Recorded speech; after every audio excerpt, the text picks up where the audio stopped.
माला हो गई, अब हमें क्या करना है? हमारा तो नियम था कि हमें एक माला करनी। कई बार लोग पूजा पाठ भी ऐसे करते हैं, सुबह भगवान को नहलवा दिया, कपड़े पहना दिए, टीका लगा दिया, अब 24 घंटे तक उस तरफ देखेंगे नहीं जहां भगवान बैठे। बस हमारा काम हो गया, हमें तो भगवान को नहलवाना था, चिरौंजी का भोग लगाना था। अब फिर तो आदमी वो तरफ ये सो नहीं देखा जैसे तो काल बैठो हो, है ना। कई बार लोग जन्माष्टमी को भगवान को कपड़े पहनाएंगे, पंजरी का भोग लगाएंगे, उस दिन खूब पूजा करेंगे और साल भर का भगवान पे पानी न गिरे। देखो, अगर वो भगवान हैं, ये ठाकुर जी हैं तो रोज हैं, और अगर नैया तो फिर अकेली जन्माष्टमी को कैसे कृष्ण बन गए? हैं तो रोज हैं और नहीं है तो फिर जन्माष्टमी को भी भगवान नहीं, फिर पीतल की मूर्ति है।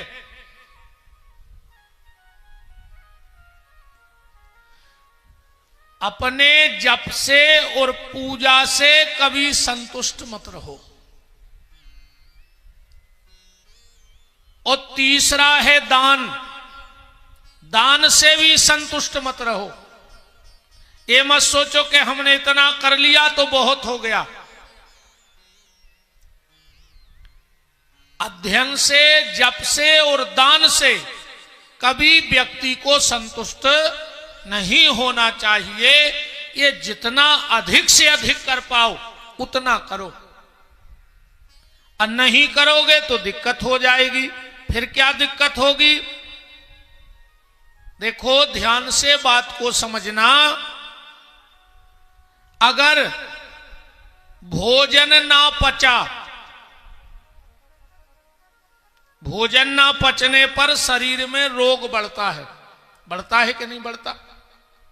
इसीलिए मैं कई बार एक बात कहा करता हूं, आदमी को इतना नहीं खाना चाहिए जितना वो खा सकता है। आदमी को उतना ही खाओ चाहिए जितो वो पचा सकता है, तब तो बात ठीक है। आदमी इतना ही खाए जितना पचा सके, इतना ना खाए जितना खा सके। पैसा इतो ने कमाओ जितो कमा सको, पैसा इतो ही खर्च करो जितने कमाओ जितो खर्च कर सको। ज्यादा पैसा इकट्ठा करके क्या करोगे? देखो, चींटियों के द्वारा इकट्ठा किया हुआ अन्न, मधुमक्खी के द्वारा इकट्ठी की गई शहद और व्यक्ति के द्वारा इकट्ठा किया गया धन, ये दूसरे ही खाते हैं, इनके नसीब में नहीं होता है। अब तुम हाय पैसा, हाय पैसा, हाय पैसा, तुम ये दरवाजे से पैसा ले आए, औलाद पे ध्यान न दो, उन पीछे के दरवाजे से सीताराम। तुम इन क्वार्टरों में पैसा भरत रहे और औलाद पीछे के दरवाजे से दूसरों क्वार्टर लेते रही, है ना। ये सब क्वार्टर बोलते ना इनको। तुम बेईमानी का, लूट खचोट का पैसा ला ला के इस क्वार्टर को भरो, और अगर औलाद बिगड़ गई तो वो क्वार्टर में ही खर्च कर देगी तुम्हारी संपत्ति। कर देगी कि नहीं कर देगी?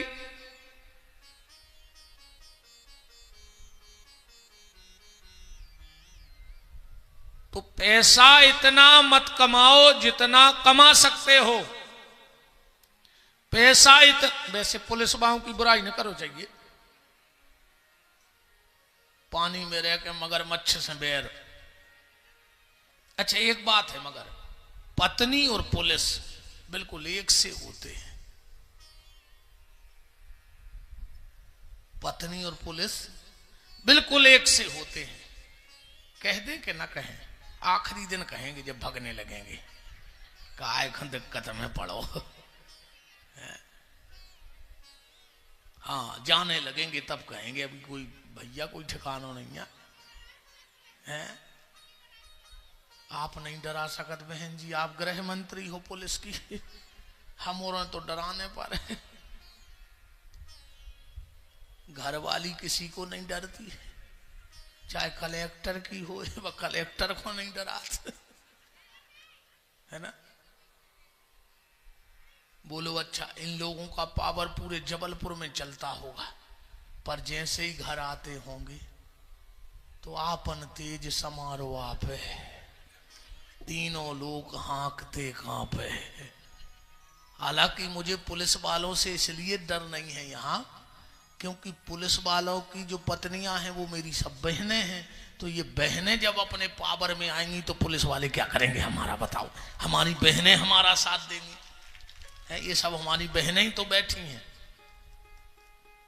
तो पत्नी और पुलिस बिल्कुल एक से होते हैं। आधी रात में अगर पुलिस वाले को कहीं मिल जाओ तो ये जरूर पूछेगा कहां से आ रहे हो, पूछेगा कि नहीं पूछेगा। और रात में लेट घर आओ तो पत्नी भी पूछेगी कि कहां से आ रहे हो, है ना। अच्छा, पत्नी पति के जेब में पैसा नहीं देख सकती, गलत तो नहीं है। दुनिया में कोई ऐसा व्यक्ति नहीं हुआ जो अपने पत्नी की उधारी चुका देवे, चाहे वो खरबपति काहे न हुए। कभी भूल से पत्नी से पैसा ले लो 1500, तुम 1 करोड़ रुपया दे दियो घर वाली, पर बात जब भी लड़े तो जा जरूर कहे कि भाई हमारा 1000 नहीं दाए, है ना। वो चुकते ही नहीं, चाहे 1 करोड़ दे दियो। अच्छा, माताओं को इतनी खुशी तब नहीं होती जब उनको 1 करोड़ मिल जाए।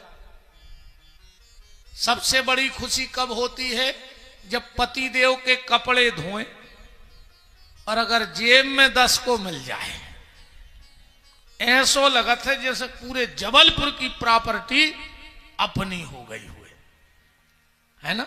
वो अलग खुशी है। तो पत्नी पति के जेब में पैसा नहीं देख पाती, वो पुलिस वाले जनता की जेब में।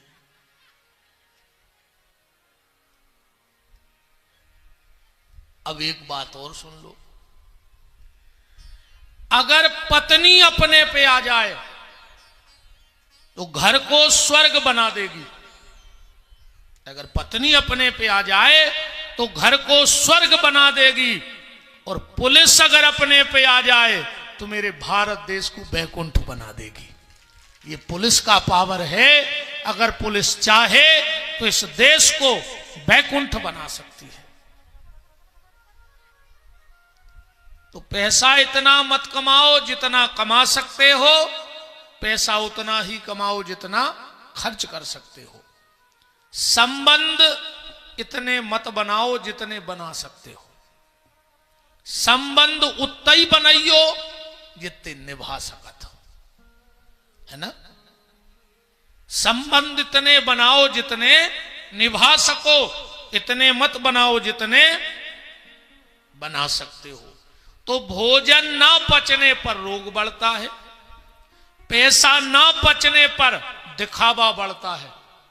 अगर पैसा न पचे आदमी से तो दिखावा बढ़त है, बात ने पचवे पे चुगली बढ़त है ना। आप लोग मत किया करो, है ना। किसी की बुराई मत किया करो, ये सबसे बड़ा पाप है। एक बार कबीरदास जी जबलपुर आए पापी ढूंढने के लिए। अब पूरे जबलपुर में घूमे पर पापी न मिला। बताओ, अच्छा पापी कौन बनना चाहता है? जैसे अभी हम कहें कि एक पापी हाथ उठा दो, उठाएगा कोई? कोई नहीं बनना चाहता।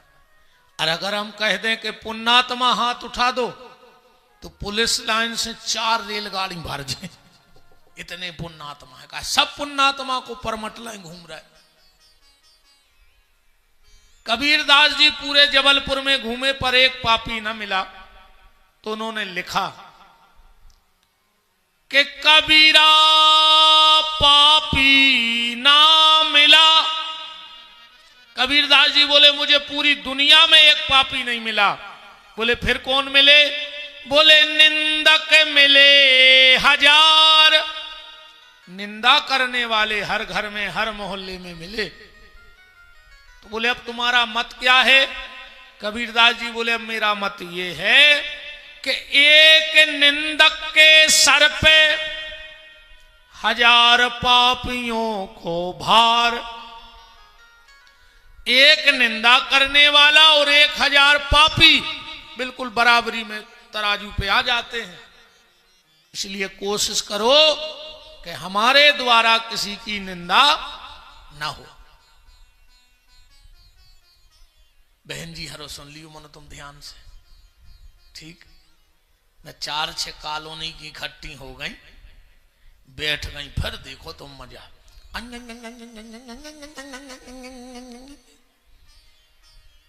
पता कैसी बतिया फिर जी बहन जी हरे।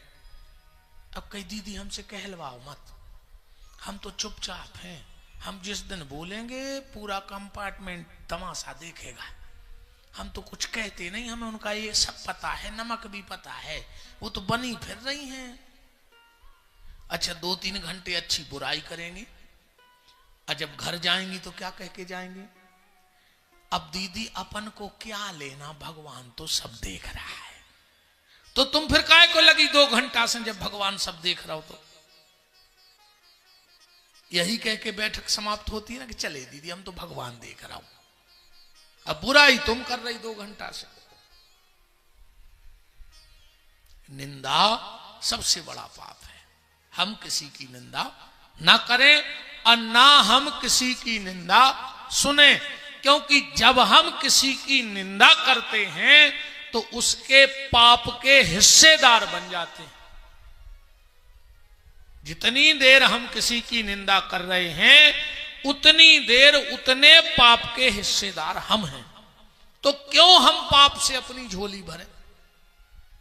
जो जैसा करेगा वो वैसा भोगेगा, क्योंकि ईश्वर की नजर से कोई बच नहीं सकता। तो बात ना पचने पर चुगली बढ़ती है, प्रशंसा ना पचने पर अहंकार बढ़ता है। अगर प्रशंसा नहीं पचेगी तो तुम्हारे भीतर अहंकार आएगा, निंदा ना पचने पर दुश्मनी बढ़ती है, निंदा ना पचने पर दुश्मनी बढ़ती है, रहस्य ना पचने पर खतरा बढ़ता है, रहस्य ना पचने पर खतरा, दुख ना पचने पर निराशा बढ़ती है और सुख ना पचने पर पाप बढ़ता है। सुख नहीं पचेगा तो पाप बढ़ेगा। तो आज इन्हीं 3 सूत्रों पे कथा है कि अध्ययन, जप और दान, इनसे कभी संतुष्ट मत होना, और घर की स्त्री, भोजन और खुद के धन पे संतुष्ट रहना, तो तुम जीते जी बैकुंठ के अधिकारी हो। कल आप चर्चा में सुन रहे थे बिल्व वृक्ष की उत्पत्ति, कि बेल की उत्पत्ति कैसे हुई। मैंने आपको श्री सूत्र के माध्यम से बिल्व वृक्ष की उत्पत्ति की कथा सुनाई थी। अब बात ये समझ लो,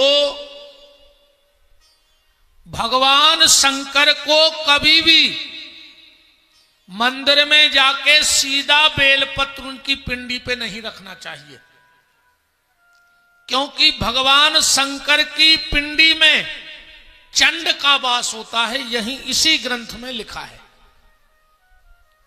बाण लिंगम च लोह लिंगे सिद्ध लिंगे स्वयं भुवि ना चंडिकारा अधिकारा भवेत।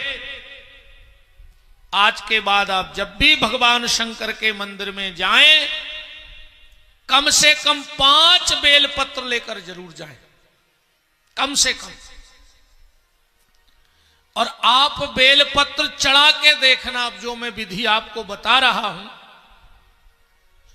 सबसे पहला बेलपत्र भगवान शंकर को नहीं चढ़ा करके जहां से जलहरी में जमीन पे जल गिरता है वहां रखना चाहिए।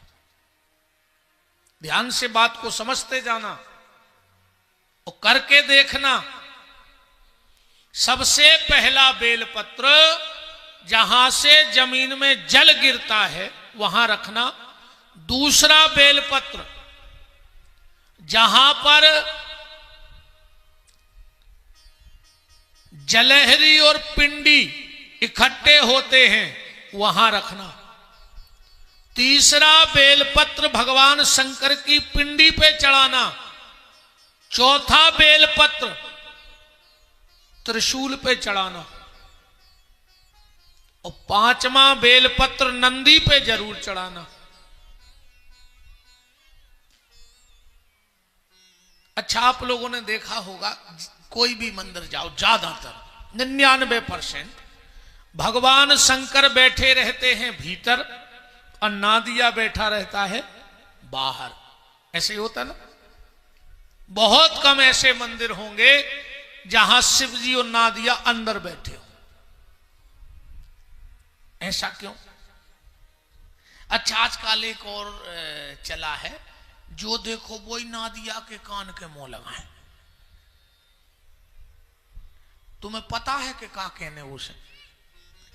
कछु नादिया के कान में मुंह लगा के थे, हे नादिया हमारी सास के मुंह में छाले हो जाए, जे मैं बा बोल न पाए। बताओ, ये कहना है नादिया के मुंह में। मैं व्यास गद्दी से ये बात बता रहा हूं, जिस दिन तुम्हें ये पता लग जाएगा कि हमें नादिया के कान में कहना क्या है, 24 घंटे में तुम्हें अपने जिंदगी में बदलाव मिल जाएगा। क्या कहोगे जब नादिया तुम्हारी खबर भीतर देगा? तो नादिया बाहर बैठा रहता है, क्यों? इसलिए उसे बेलपत्र चढ़ाना है, क्योंकि आदमी जब मंदिर में जाता है तो बिल्कुल हरिश्चंद्र का बाप बन जाता है। बन जाता कि नहीं बन जाता? इतना अच्छा बन जाता है मंदिर में जाके कि लगता है इसमें कोई गलती है ही नहीं। पर जब वो बाहर निकलता है तो जैसे का तैसा हो जाता है। तो शाम को जब शंकर जी बैठते हैं नादिया के पास, बोले नादिया आज उस फला भक्त के घर चलना है, वो तो बड़ा अच्छा आदमी है। नादिया कहता अंदर यह तो अच्छो, बाहर हमसे पूछो मंदिर से निकल के कैसो राक्षस है वो। तो नादिया ना चाहे तो भगवान शंकर किसी के घर नहीं जाते। ये 5 बेलपत्र भगवान शंकर को चढ़ाना, और भगवान शंकर का अलग अलग समय है। तुम्हारे घर में बहुत अशांति हो, परिवार में मनमटक हो, पति पत्नी में, बच्चों में, मां बाप में, आप सुबह 5:48 से 6:12 के बीच में ये 5 पत्ते भगवान शंकर को चढ़ाने लगो। तुम्हें अपने आप पता लग जाएगा। तुम्हारे घर में पैसा आता हो और व्यर्थ में खर्च हो रहा हो, दवाई में, दारू में, कोर्ट में, कचहरी में, लड़ाई में, झगड़े में, मारपीट में, 11:48 दिन के 12:12 के बीच में ये 5 पत्ते भगवान शंकर को चढ़ाने लगो। तुम्हें हमारी सत्यता और इस पुराण की प्रमाणता अपने आप प्राप्त हो जाएगी।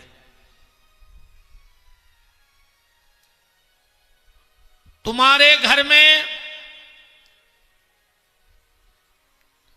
कलह हो, तुम्हारे घर में विवाद की स्थितियां बहुत बनती हो, शाम को 5:48 से शाम के 6:12 के बीच में भगवान शंकर को बेलपत्र चढ़ाने लगो। तुम सारे डॉक्टरों से परेशान हो चुके हो, पर ये नियम काम जब कर हैं जब भीतर छलने हुए ध्यान राखियो। अकुम कपट भरो हुए तो तुम तो बेलपत्री को पेड़ों काट के धरे आओ शंकर जी की मूड पे, कुछ नहीं होने। अगर भीतर पाप है तो फिर कोई उपाय काम नहीं करेगा तुम्हारे लिए, और अगर भीतर पाप नहीं है तो फिर तो खाली परमात्मा के हाथ जोड़ के सच्चे मन से पुकार लगा दो तो भी ईश्वर तुम्हारी सुन लेगा, वरना सुनने वाला नहीं है। अगर तुम दवाई खाने के बाद, इलाज कराने के बाद भी स्वस्थ नहीं हो तो 11:48 के रात के और 12:12 के बीच में भगवान शंकर को बेलपत्र चढ़ाने लगो, तुम्हें पता लग जाएगा। जब भी भगवान शंकर को जल चढ़ाने जाओ तो सीधा जल कभी भी भगवान शंकर की पिंडी पे नहीं चढ़ाना चाहिए। 3 बार जल पहले जलहरी पे चढ़ाना चाहिए। 3 बार जल जलहरी पे चढ़ाओ और जलहरी को सिंदूर लगाओ, रोली, और फिर भगवान शंकर को जल चढ़ाओ। एक बात और ध्यान से सुन लो, मंदिर से कभी भी जल का खाली लोटा वापस नहीं लाना चाहिए। हम जल चढ़ा के लोटा खाली ले आते हैं, कुछ ना मिले वहां एक बेल पत्र पड़ा हो वही डाल लो, फूल पड़ा हो, दूबा पड़ी हो, कुछ ना हो, चावल के दाने डालो, पर उस पात्र को कभी अपने घर में खाली मत लाओ। फिर देखो तुम भगवान शंकर की कृपा। और ये बात मैं इसलिए कह रहा हूं क्योंकि ये 14 साल का अनुभव है। दुनिया यहां की वहां हो जाए, पर सुबह भगवान शिव का अभिषेक होता है। 7, 7:30 बजे बैठना और 11 बजे तक भगवान भोलेनाथ का अभिषेक नित्य का काम है। आज जो भी कृपा उनकी है वो अभिषेक की कृपा है। अवगणदानी देवता है भोलेनाथ, जो कोई नहीं दे सकता वो मेरे भगवान शंकर दे सकते हैं। इसलिए समय व्यर्थ मत गमाओ, एक ही काम कर लो। बोले क्या?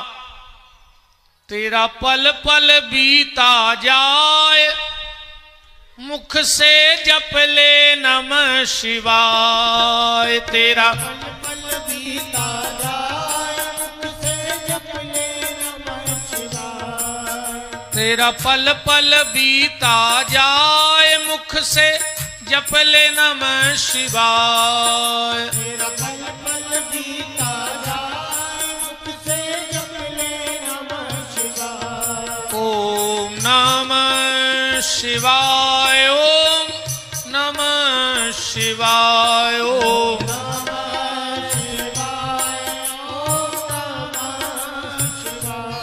ओम नमः शिवाय, ओम नमः शिवाय, ओम नमः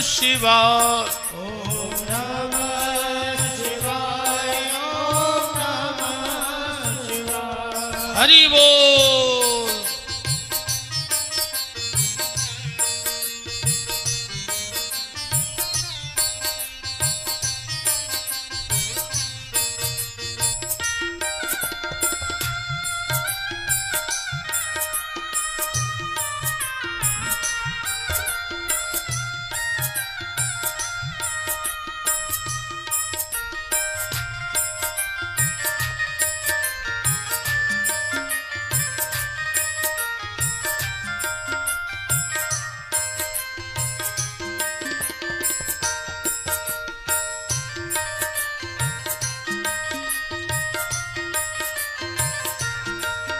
ये अवसर खाली न जाए मुख से जप ले नमः शिवाय। ये अवसर खाली न जाए मुख से जप ले नमः शिवाय। ये अवसर खाली न जाए मुख से जप ले नमः शिवाय। ये अवसर खाली न जाए मुख से जप ले नमः शिवाय। ओम नमः शिवाय, ओम नमः शिवाय, ओम नमः शिवाय, ओम नमः शिवाय, ओम नमः शिवाय, ओम।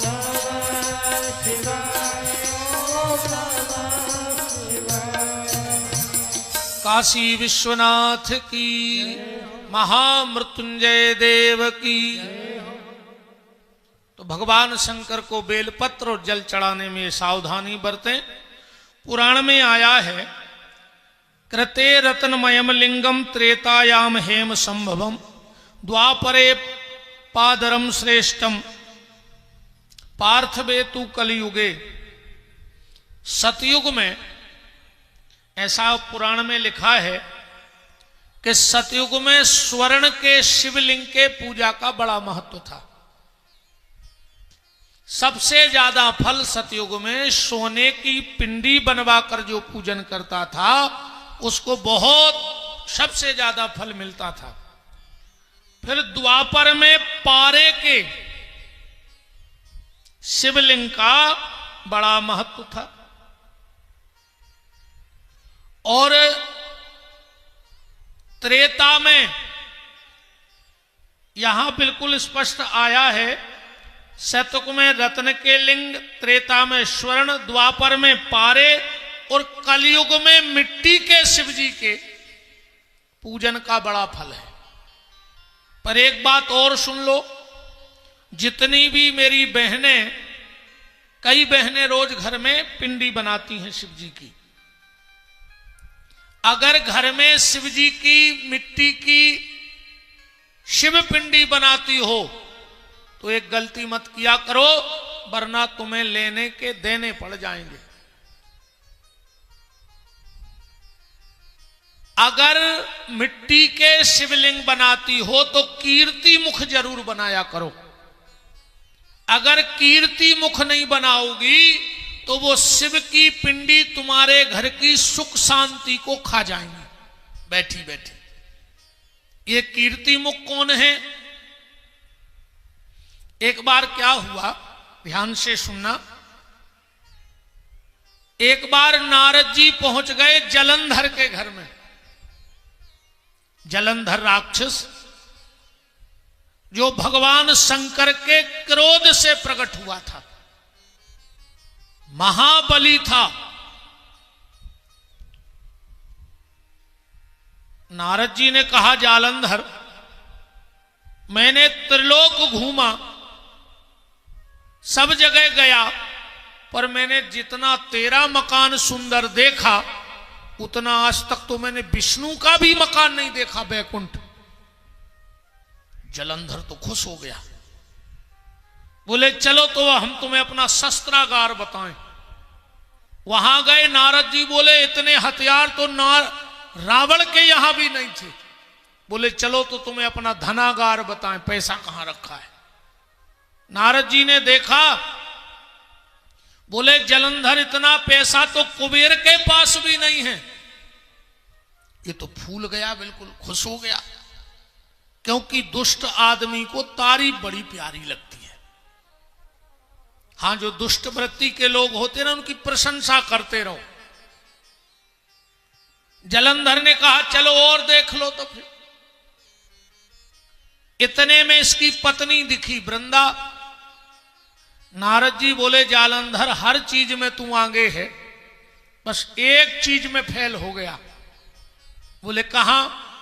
बोले जितनी सुंदर पत्नी शंकर जी के पास है, अगर वो और तेरे पास होती तो पूरे ब्रह्मांड में तेरी टक्कर का कोई दूसरा नहीं होता। अब नारद जी का तो काम ही है आग लगाना।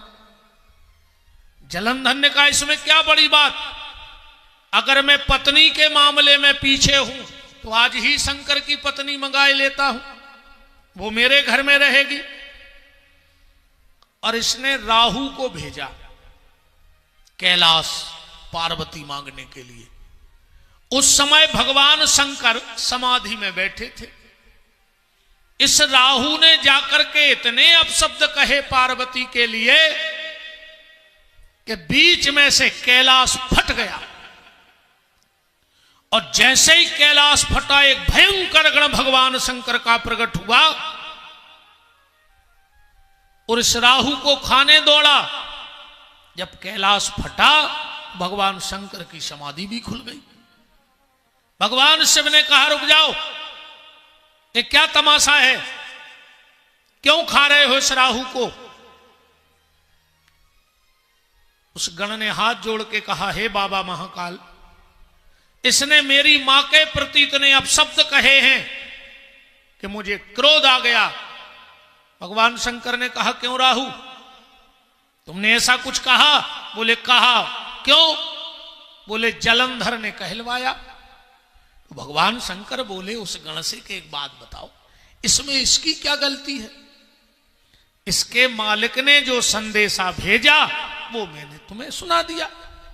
अब मान के चलो तुम्हारा कोई रिश्तेदार चिट्ठी में तुम्हें गालियां लिख दे, अब पोस्टमैन आए चिट्ठी देने और तुम पढ़े लिखे ना हो और उससे कहो जरा इसको पढ़ दो, और पोस्टमैन पढ़ने लगे और तुम पोस्टमैन को मारने लगो, तो इसमें पोस्टमैन की क्या गलती? जो वहां से लिख के आया वो उसने सुना दिया। भगवान ने कहा, जाओ तुम, इसमें इसका कोई दोष नहीं, हम जलंधर से निपटेंगे। इस गण ने कहा, भोलेनाथ मुझे बहुत तेज भूख लगी है। भगवान शंकर ने कहा, अपने हाथ पांव खा लो। तो शिवजी के आदेश से इस गण ने अपने हाथ और पांव दोनों खा लिए। भगवान शंकर बड़े प्रसन्न हुए इस पर। बोले, व्यक्ति को अपना शरीर बड़ा प्यारा होता है और तूने मेरे आदेश से अपने हाथ पांव ही खा लिए, तो जा, मैं आज तुझे आशीर्वाद देता हूं। तू मिट्टी से बना है ना, जमीन से प्रकट हुआ है, तेरी कीर्ति संसार में व्याप्त होगी और तेरा नाम ही कीर्ति, और तेरा अकेला मुंह बचा है तो कीर्ति मुख नाम होगा। और मैं वरदान देता हूं, आज के बाद संसार में जहां भी मेरी मिट्टी का निर्माण होगा और अगर तुझे नहीं बनाया जाएगा तो मेरे गण उस घर की सुख शांति को खा लेंगे। इसलिए जब भी घर में मिट्टी की रुद्री बनाओ तो कीर्ति मुख जरूर बनाना।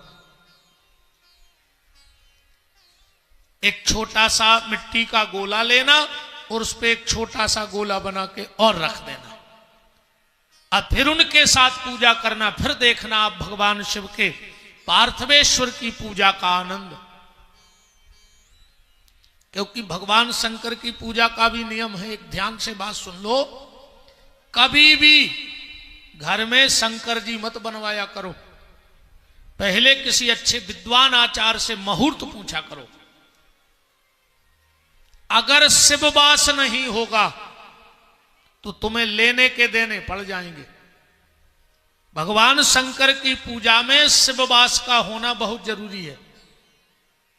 और हम तो कहते पेन कागज लाए हो तो नोट कर लो, तुम घर में देख सकते हो शिववास, छोटा सा गणित है। ये लिखा, इसमें तो लिखा है और पुराणों में लिखा है, पर पंचांग में भी लिखा होता है। जो पंडित जी लोग पत्रा रखते ना पंचांग, उसमें लिखा होता है। ढूंढने में ज्यादा दिक्कत नहीं होगी। शिववास कैसे देखना चाहिए? श्लोक आया है, तिथिम च दुई गुणम कृत्यो पंच भिश्चो समन्वितो। जिस भी तिथि का हमें शिववास देखना हो, शंकर जी रहते 7 जगह, ध्यान से सुनत जाइयो। कितने जगह? 7 जगह।